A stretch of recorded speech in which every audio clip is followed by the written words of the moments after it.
on establishing the correct teaching for the peace of the land. भूखंड पर शांति हेतु किया गया सच्चे उपदेश का पुनर्स्थापन। भूमिका व्यक्तियों की धार्मिक मान्यताओं और एक शांतिपूर्ण समाज के कार्यान्वयन के संबंध में विचार किया जाए तो on establishing the correct teaching का निचिरेन दाइशनिन की रचनाओं में एक महत्वपूर्ण स्थान है। निचिरेन दाइशनिन के जीवन काल में सत्तावादी शासन प्रणाली का राज था और शायद उन्हें प्रतीत हुआ कि बहुत सशक्त प्रशासन के अधिकारियों के समक्ष एक याचिका प्रस्तुत की जाए तो वे एक सामाजिक बदलाव लाने में सहायता कर सकते हैं। उनकी याचिका को नज़रअंदाज किया गया, जिससे उन्हें अपने उपदेश के अनवरत प्रसारण के प्रयत्न को और भी अधिक बल मिला, ऐसा जिसे वे समाज की सुख शांति के लिए कर रहे थे और जीवन के अंतिम क्षण तक करना चाहते थे। गोशो। एक बार एक आगंतुक ने मेज़बान से ये शब्द बहुत दुखी होकर कहे, पिछले कुछ वर्षों में स्वर्ग में बड़े असाधारण बाधाएं आ रही हैं। पृथ्वी पर विचित्र घटनाएं घट रही हैं।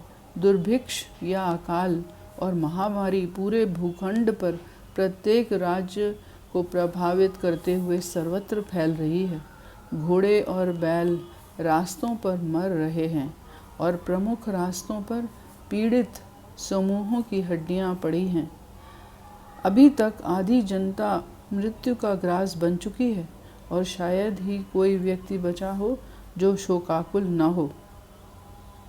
बहुत सारों में से कुछ हैं जिन्होंने अमीदा बुद्ध और पश्चिमी भूखंड के स्वामी में अपनी आस्था बनाई है।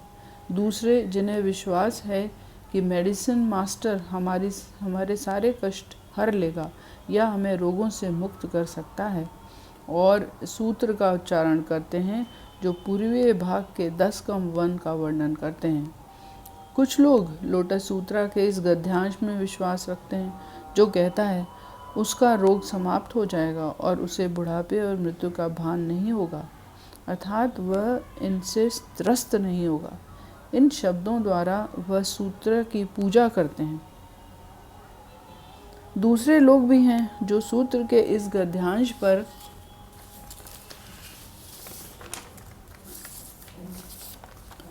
पूरी तरह से आश्वस्त होते हैं, जो कहता है कि वे सातों विपदाएं शीघ्रातिशीघ्र विलुप्त होंगी और 7 आशीर्वाद साथ ही साथ प्रकट होंगे या फलीभूत होंगे। वे पूजा अनुष्ठान कराते हैं जहाँ 100 पुजारी और 100 अलग मंचों से उपदेश देते हैं। ऐसे भी हैं जो ट्रू वर्ड संघ के गोपनीय शिक्षाओं का अनुसरण करते हैं और ऐसे रीति रिवाजों का पालन करते हैं जिसमें 5 पात्रों में जल भरकर रखा जाता है, और कुछ ऐसे भी हैं जो केवल ध्यान मुद्रा में बैठने पर समर्पित हैं और दृश्य जगत की रिक्तता को समझने का प्रयास करते हैं, मानो प्रत्यक्ष चंद्रमा को देख रहे हों। कुछ ऐसे हैं जो 7 संरक्षक आत्माओं का नाम लिखकर हजारों द्वारों पर चिपका देते हैं। दूसरे 5 बोधिसत्वों के चित्रों की पेंटिंग बनाकर 10,000 द्वारों के ऊपर टांग देते हैं। और कुछ लोग ऐसे भी हैं जो राजधानी के चारों कोनों तक और पूरे देश की चारों सीमाओं पर्यंत ऐसे समारोहों का आयोजन कर रहे हैं जहां वे स्वर्गीय देवों और भूदेवों से प्रार्थना अर्चना कर सकें। सामान्य नागरिक की दुर्दशा पर तरस खाकर राजाओं ने राष्ट्रीय और प्रादेशिक स्तर पर उदारतापूर्ण तरीके से राजकीय कार्य किए हैं, मगर इतने प्रयत्नों के बाद भी उन्हें थकावट के अतिरिक्त निराशा ही हाथ लगी है। अकाल और महामारी ने और भी विकराल रूप धारण कर लिया है। सर्वत्र भिखारी दिखाई देने लगे और मृत्यु के दृश्य हमारी आंखों में छा गए। लाशों के ढेर लग गए, मानो कोई मचान हो, और मृत देहों की पंक्ति किसी पुल के तख्तों की भांति लगती थी। अगर हम इसे ध्यान से देखें तो पाएंगे कि चंद्र और सूर्य अपनी निर्धारित परिक्रमा में चल रहे थे और पांचों ग्रह भी अपनी कक्षाओं में उनका अनुसरण कर रहे थे। बुद्ध मत के 3 खजाने अब भी निरंतर अस्तित्व में थे और अभी भी 100 राजाओं का कार्यकाल समाप्त नहीं हुआ था। तब फिर ऐसा क्यों था कि विश्व अभी से नष्ट होने की कगार पर था और राजकीय नियम विलुप्त होने को थे? क्या गलती थी? क्या गलती की गई थी? तब मेज़बान ने कहा, मैं इस विषय पर तब से अकेला ही सोच विचार कर रहा हूँ। मैं मन में रुष्ट भी हूँ। अगर तुम आ गए हो तो हम एक साथ शोक मना सकते हैं। चलो हम इस प्रश्न पर विस्तार से चर्चा करते हैं।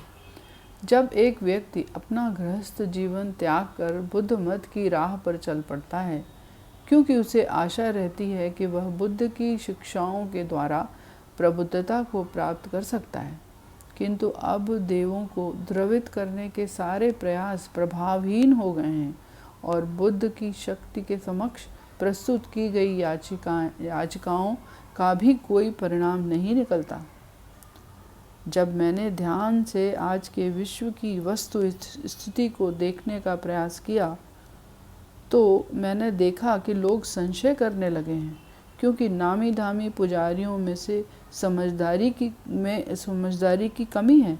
वे आकाश में स्वर्ग की ओर देखते हैं और अपना आक्रोश व्यक्त करते हैं, अथवा पृथ्वी पर दृष्टि जमा लेते हैं और गहरे विषाद में डूब जाते हैं। मैंने इस विषय पर बड़ी सावधानी रखते हुए काफ़ी चिंतन किया है, जितना मैं अपने सीमित संसाधनों के बलबूते पर कर सकता था, और शास्त्रों के आधार पर उत्तर ढूंढने का प्रयत्न भी किया है। आजकल व्यक्ति सत्यता से मुंह मोड़ रहे हैं। उनकी सारी निष्ठा एक दुष्ट व्यक्ति के साथ रहती है। यही कारण है कि परोपकारी देवों ने इस देश का एक साथ त्याग कर दिया है। साधु व्यक्ति जाते तो हैं पर वापस नहीं आते, और उनके स्थान पर दुष्ट और दैत्य आते हैं, और फिर भयंकर आपदाएं और त्रासदी घटती हैं। मैं अब इस विषय पर मौन नहीं रह सकता। मैं अपना भय अब छिपा नहीं सकता। क्रमशः